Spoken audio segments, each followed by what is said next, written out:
能从打野专家嘴里抢食肉，但水鳄算是头一个。鱼儿刚上钩就被对方不讲武德搞偷袭，一口死死咬住贝爷的大餐，看着来之不易的蛋白质不保，使劲拽着鱼竿想要抢回，可经过几个回合的拉扯，险些被拖下水，这才迫不得已认输。想当初他可是站在食物链顶端的男人，只有从别人嘴里抢食的份，今天居然栽在了鳄鱼手里。贝爷憋屈的离开这片区域，等来到沼泽地时，捡到了一个鳄鱼头骨，光看着跟人手指一样粗的牙齿就不寒而栗，这要是来上一口，十有八九会缺胳膊断腿。幸好当时没有跟那条鳄鱼纠缠，不然以后就是别人在河边捡到他的头骨。心有余悸的贝爷赶紧捡了根木棍防身，以防再次被鳄鱼盯上。没曾想刚走一段路就碰见了一只海狸鼠，这可是世界上最大的啮齿动物。小家伙长得很别致，橙色的大牙齿配上粗粗的鼠尾巴，十分凶残，但肉质却十分的鲜美。馋的吃货被使劲捅他老窝，但忙活了十几分钟，小别致也没有要出来的迹象，无奈只好放他一条鼠命。接连2次失手，让贝爷怀疑自己今天的战斗力。为了复仇，他决定找条小鳄鱼试手。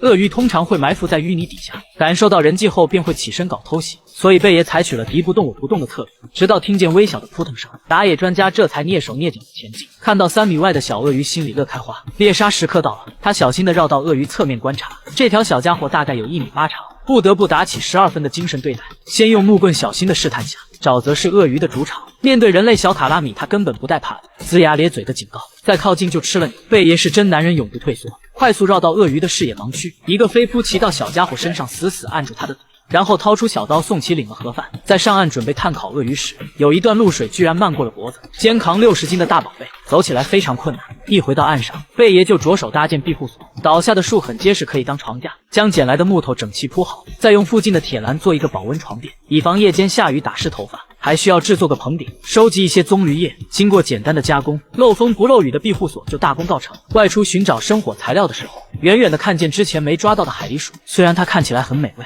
但营地的鳄鱼肉更加诱人。贝爷大发善心，放他一马，返回庇护所，利用找来的干柴升起火堆，在沼泽地里泡了一天，脚皮差点软化脱落，赶紧烤脚丫子，然后把鳄鱼尾部侧边的精华部分切下来，一大块全是紧实的瘦肉，馋的贝爷马上炭烤。半个小时后，肉质红亮冒油，迫不及待地取下来，一口下去满足感爆棚。鳄鱼肉不仅胆固醇很低，蛋白质还是牛肉的好几倍。吃饱了再向鳄鱼借点白花花的脂肪，虽然它油腻腻的还胖臭，但涂抹在皮肤上比花露水还好使，让贝爷在夜间免受蚊虫叮咬。第二天他本想换口味，没想到却和鳄鱼家族杠上了。刚出门就逮到一只2岁大的鳄鱼宝宝，小可爱不停地挣扎，浑身有着使不完的牛劲，年纪轻轻牙齿又白又尖，咬一口得掉一块肉。根据国际打野公约，贝爷放生了这条未成年的鳄鱼宝宝。大沼泽里除了鳄鱼，最多的就是癞蛤蟆，想着抓一只来尝尝鲜，没想到人品大爆发，捡到一只100年老彩龟，这可是上好的补品，直接送其领了盒饭。回到营地后，贝爷懒得洗，直接放到火堆上炙烤。等待了大约1个小时，新鲜的炭烤乌龟出炉，外壳嘎嘣脆，一敲就烂。切下里面的嫩肉品尝，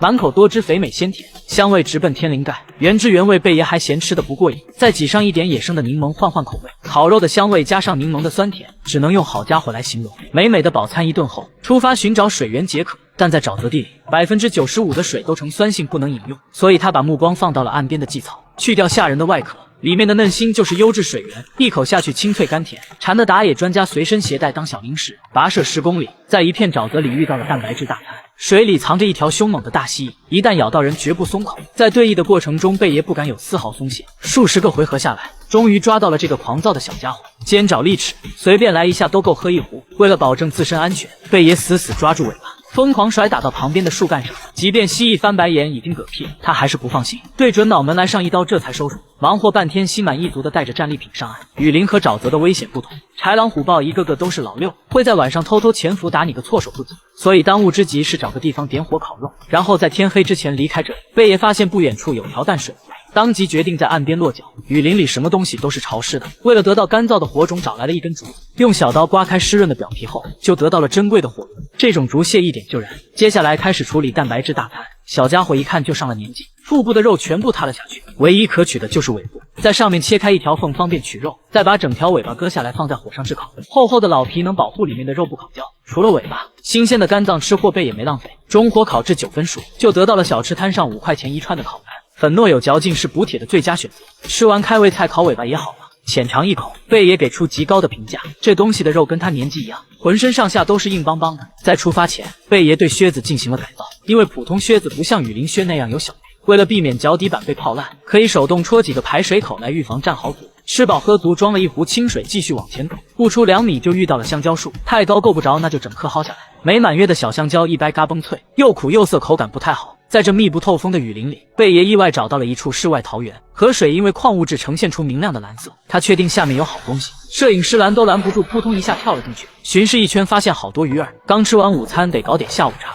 上岸后收集了一大捆藤蔓，没有钓鱼工具，就把裤子脱下来，2条裤腿分别打上结，再用藤蔓穿进裤腰，形成一个圆形的渔网口。等爬到树上后，在2边口袋放些沙子，能让裤子更好的沉入水底。虽然这种举动无异于姜太公钓鱼，但事在人为。紧接着又撒些沙粒下去，哄骗鱼儿是食物，希望能有蠢鱼上钩。可最后捞起来一看，啥也没有。而且此时雨越下越大，只能穿好裤子离开这个漏风漏雨的地方。上岸800米，捡漏了一只肥美的大天牛。小家伙嘴部的大钳子和腿部的倒刺都能伤人，虽然不是美味的下午茶，但咱主打的就是一个去头都能吃，趁腿还在动，食物9分新鲜，赶紧送嘴里，有点刺挠还爆浆，一口一个嘎嘣脆，蛋白质不知是牛肉的多少倍。在雨林里穿梭，食物提供的能量远不及消耗的快，就连打野专家都得找个地方歇歇脚。没想到运气爆棚，在石头底下翻到了2只大蜗牛，用小刀挑起补充蛋白质，就像是一团又大又凉的笔杆。为了清除嘴里的异味，贝爷只好在附近寻找大自然的馈赠，清新口气。这种名叫卡纳阿格里亚的植物，只需剥开毛茸茸的外皮就能食用，不仅可以清除体内的寄生虫，还有清新爽口、提神醒脑的效果。